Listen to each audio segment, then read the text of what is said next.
आंखें मेरी मां न मिली तो मैं नीले आकाश को चीर के रख दूंगा, इस पृथ्वी को निचोड़ डालूंगा। चारों ओर मृत्यु का महातांडव होगा, महातांडव। रक्त की नदियां बहेंगी और हाहाकार के भयानक स्वर से संसार की सभी शुभ शक्तियां कांप उठेंगी।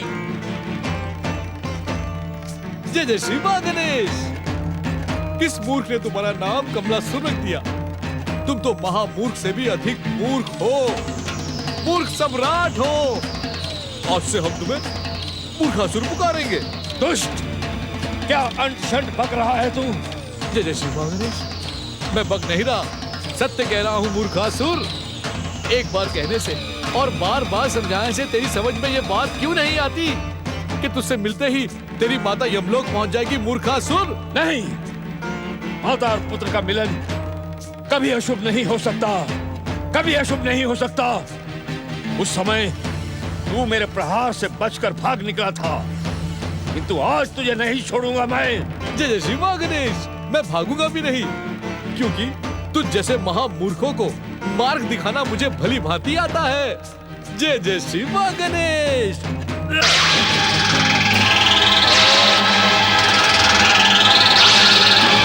जय जय श्री मां गणेश। जय जय श्री मां गणेश। जय जय श्री मां गणेश। जय जय श्री मां गणेश। मैं तुझे मारना नहीं चाहता मूर्खासुर, मैं तो केवल श्री गणेश की आज्ञा का पालन कर रहा हूँ। भूल जा अपनी माता को। नहीं, दुष्ट दयासुर, असुर जाति के नाम पर बहुत बड़ा कलंक है तू, बहुत बड़ा। तू और तेरा गणेश मेरे सबसे बड़े शत्रु हैं। तेरे गणेश ने मेरे महान पिता सिंधु दैत्य का वध किया था और तेरे उसी गणेश ने मुझे कैलाश से उठाकर पर्वत की गुफा में फेंक दिया था। तेरी बुद्धि को ठिकाने लगाने के सिवा मैंने आज तक कुछ नहीं किया, परंतु आज करूंगा। मैं तुझे उठाकर ऐसी जगह फेंकूंगा जहां गिरकर तेरी बुद्धि ठिकाने आ जाएगी। जय जय श्री मां गणेश।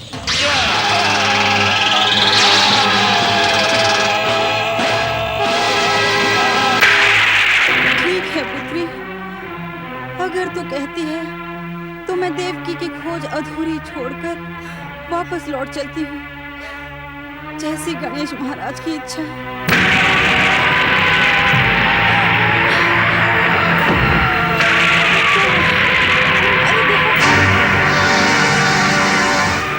पुत्री, ये तो राक्षस है, राक्षस है। भागो, हम दोनों को उठा ले जाएगा। भागो पुत्री, भागो। बचाओ, बचाओ, बचाओ, बचाओ। अरे क्या है, क्या है? कौन हो तुम दोनों? और इतनी घबराई हो क्यों हो? वो राक्षस, वो राक्षस हम दोनों को उठा लेना चाहता है। राक्षस? अरे इस गांव में तो मंगल मूर्ति विघ्नहर्ता गणेश महाराज विराजमान है। यह राक्षस नहीं आ सकता। जरूर तुम दोनों को भ्रम हुआ होगा। देवकी, देवकी, देवकी, देवकी, तुम मेरी सखी देवकी, तुम यहाँ? पिछले कितने सालों से हम यहाँ से वहाँ भटकते फिर रहे हैं। आज गणेश महाराज की कृपा से तुम। केतकी, मेरी सखी केतकी, केतकी, केतकी, मेरी सखी केतकी।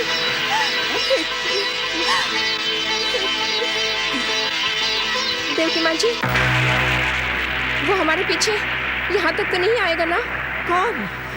किसकी बात कर रही हो तुम? क्या कोई तुम्हारा पीछा कर रहा है? आपको ढूंढते हुए हम गांव में गणेश जी के मंदिर पहुंचे तो अचानक आसमान से एक भयानक सा राक्षस जमीन पर चीखते चिल्लाते हम दोनों पर आ गिरा और वो हम दोनों को मारना चाहता था। इसीलिए हम। राक्षस? क्या वो अभी भी तुम्हारा पीछा कर रहा है? अभी तो वो मंदिर में बेसुध पड़ा हुआ है। बेसुध पड़ा है?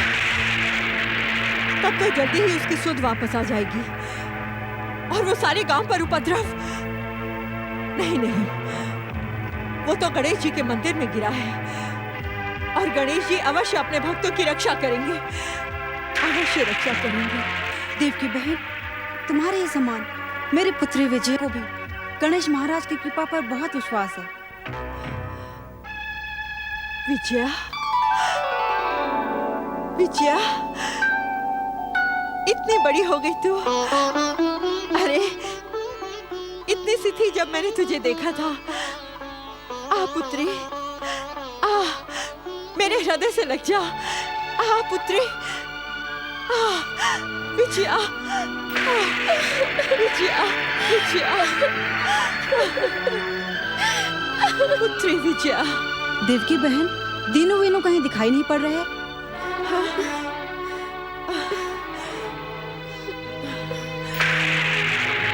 ओझा भागन की कहानी बहुत लंबी है केतकी।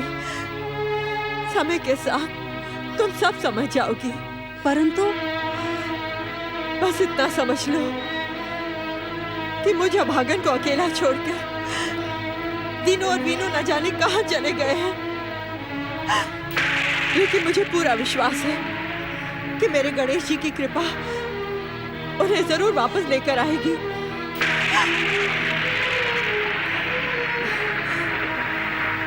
अब और अधिक प्रश्न मत करो, रात बहुत हो चुकी है।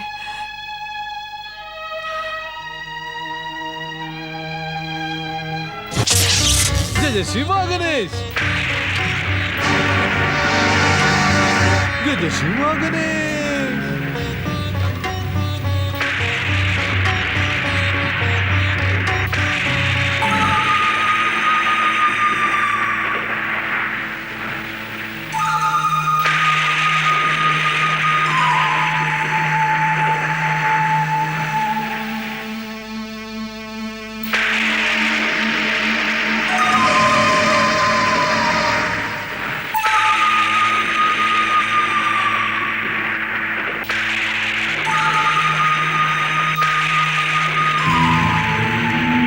तुम्हें प्रणाम नहीं करूंगा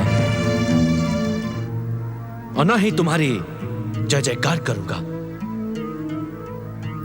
जानते हो ना क्यों? क्योंकि प्रणाम तो उसे किया जाता है जो आदर के योग्य हो। जय जयकार तो उसकी होती है जो न्यायवान हो। और तुम तो अन्यायी हो, अन्यायी, निष्ठुर हो तुम। अरे अपने भक्तों को घोर कष्ट और दुख देकर परीक्षा का बहाना बनाती हो तुम। मैं तुम्हें प्रणाम नहीं करूंगा।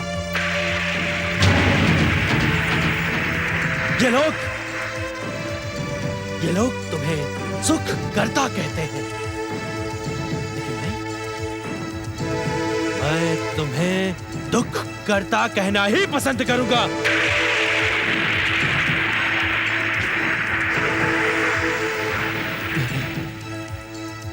मेरे जन्म से लेकर आज तक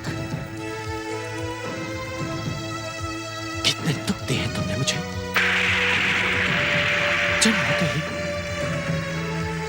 जन्म होते ही मेरे माता पिता को तुमने अपने पास बुला लिया। मेरा जुड़वा भाई दीनू को कोई उठाकर ले गया और तुम इसी मंदिर में बैठे बैठे मेरे कष्टों का तमाशा देखते रहे तुम।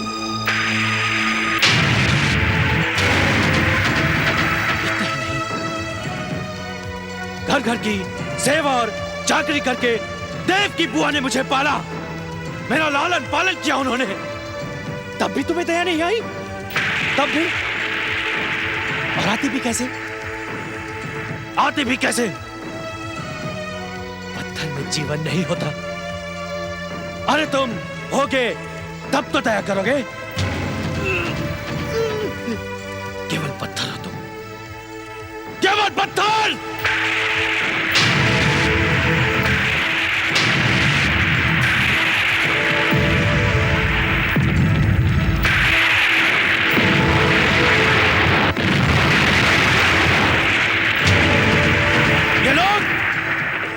ये जो लोग हैं ये मुझे नास्तिक कहते हैं, नास्तिक कहते रहे।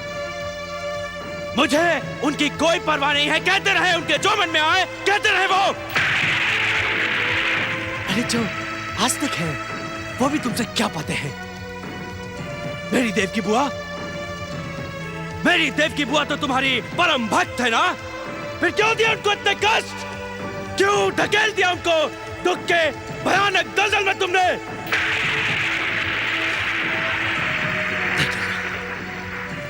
देख लेना एक दिन हर एक मनुष्य को विश्वास हो जाएगा कि तुम केवल एक पत्थर हो, केवल पत्थर।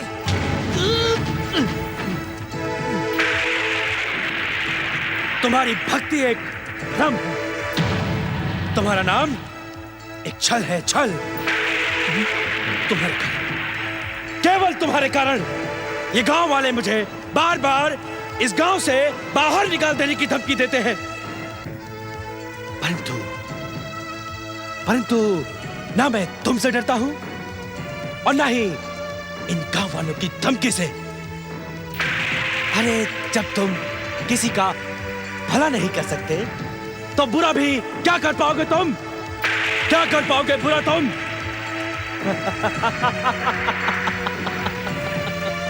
भगवान! कौन हो? कौन हो तुम? कौन हो तुम? और इतनी रात में इस गणेश मंदिर में क्या कर रहे तुम?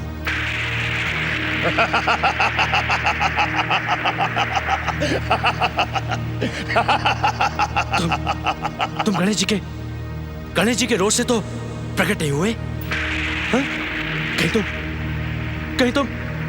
कहीं तुम मुझे दंडित तो नहीं कर? नहीं, मैं तुम्हें दंडित करने नहीं आया। सुनो, मैं भी तुम्हारी तरह इस गणेश का शत्रु हूं, क्योंकि इसने मेरे पिता की निर्ममता से हत्या कर दी थी। यदि तुम मेरा साथ दोगे तो हम दोनों मिलकर इससे प्रतिशोध ले सकेंगे। तुम मुझे कोई साधारण मनुष्य दिखाई नहीं पड़ते। देखो सच बताओ कि कौन हो तुम? मित्र, क्योंकि शत्रु का शत्रु मित्र होता है। मैं भी तुम्हारा मित्र हूं। मित्र? और मुझसे भयभीत होने की भी कोई आवश्यकता नहीं है। तुम मेरे साथ चलो। साथ? मैं तुम्हारे सारे कष्ट दूर कर दूंगा।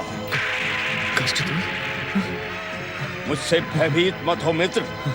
आओ मेरे साथ, आओ। जय श्री महागणेश।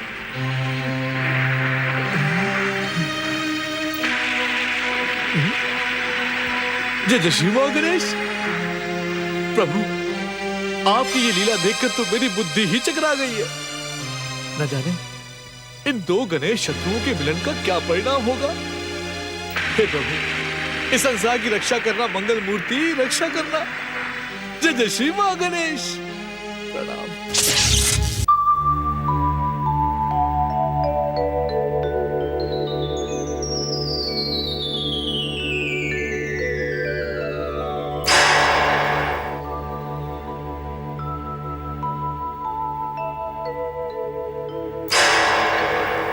नमः शिवाय। महादेव, आपको मेरे सम्मान परम देव श्री महागणेश की इच्छा का संकेत मिल गया होगा। मैं यहाँ आपसे और गौरी पुत्र से यही जानने के लिए आया हूँ कि मुझे माता अदिति को बताकर विदा लेनी चाहिए अथवा बिना बताए। देवादिदेव, एक बार पहले भी मैं माता अदिति को पुत्र वियोग में दुखी होते देख चुका हूँ। मैं नहीं चाहता कि माता को मेरे कारण दुख हो।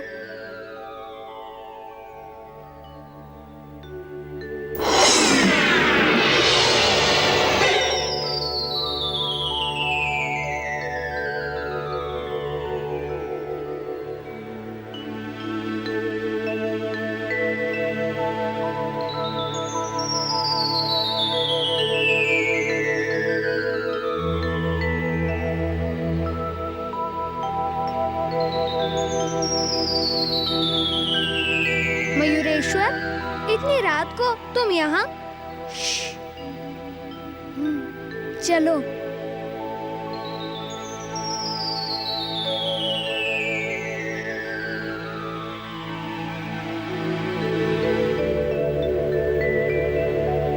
देवाधिदेव महादेव, मेरे जाने के बाद मयूरेश्वर माता अदिति को हर प्रकार से स्नेह प्रदान करके मेरे अभाव से दुखी नहीं होने देंगे।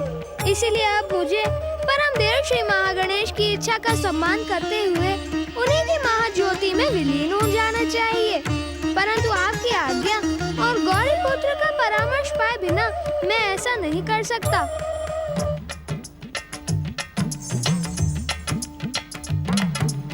श्री महागणेश के अवतारों को श्री महागणेश की लीला देखकर चकित होना शोभा नहीं देता। गौरी पुत्र, मयूरेश्वर, तुम दोनों को जो कुछ भी कहना है वो महोत्कट के समान हमारे समीप आकर कहो।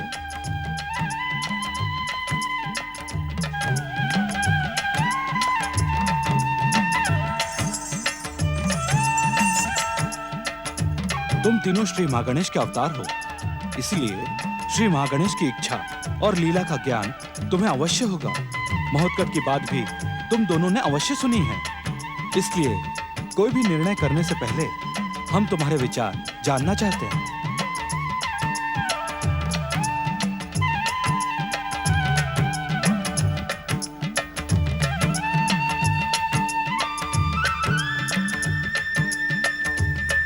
परामर्श देने में तुम दोनों इतना समय क्यों लगा रहे हो? हमारा विचार जानने के लिए आपको प्रतीक्षा करनी पड़ी, इसके लिए हम क्षमा चाहते हैं। सच तो ये है पिताश्री कि ये महोत्कट की महानता है। परम देव श्री महागणेश की इच्छा का संकेत पाकर भी ये हमारे परामर्श और आपकी आज्ञा के बिना परम देव श्री महागणेश की ओर प्रस्थान नहीं करना चाहते, परंतु इनका जाना अनिवार्य है। इसीलिए मैं मयूरेश्वर इनकी इच्छा का सम्मान करने के लिए प्रस्तुत हूँ। मैं माता अदिति को इनके वियोग का दुख नहीं होने दूंगा। परंतु कहते कहते रुक क्यों गए मयूरेश्वर तुम? महादेव, माता अदिति मेरे होते हुए भी महोत्कट को एक क्षण के लिए भी नहीं भूलती। इनके ही वियोग में आंसू बहाती रहती है। यही मेरी चिंता का कारण है। गणपति की बुद्धि और चतुराई सारे संसार में प्रसिद्ध है। अपने विवेक और बुद्धि से तुम्हें इस समस्या का समाधान स्वयं करना होगा। इस समस्या का सबसे सरल उपाय यही है कि मयूरेश्वर महोत्कट बन जाए। ये कैसे संभव होगा? असंभव को संभव करने वाले हम परम देव श्री महागणेश के अवतार हैं।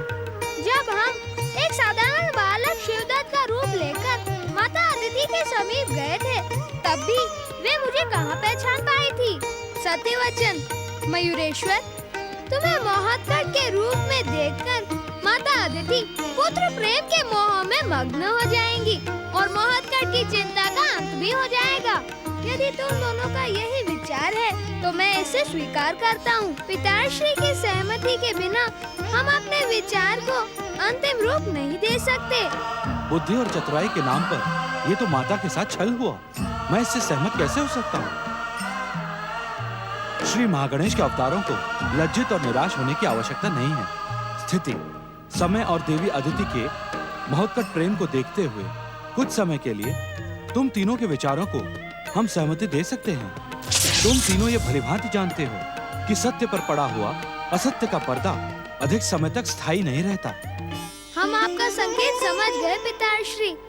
हमारी योजना माता अदिति के हृदय को कष्ट पहुँचाए उससे पहले ही हम उन्हें सत्य बता देंगे। क्यों मयूरेश्वर? यही उचित होगा गौरी पुत्र। महादेव, अब मुझे आज्ञा दें। तुम्हारे कर्तव्यों का निर्णय हो चुका है मयूरेश्वर। अपनी बुद्धि और चतुराई का प्रयोग करते हुए अपने अवतार को सार्थक करो। तुम्हारा कल्याण हो।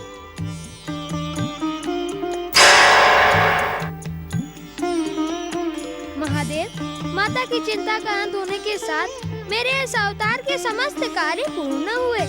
अब मुझे भी आज्ञा दें।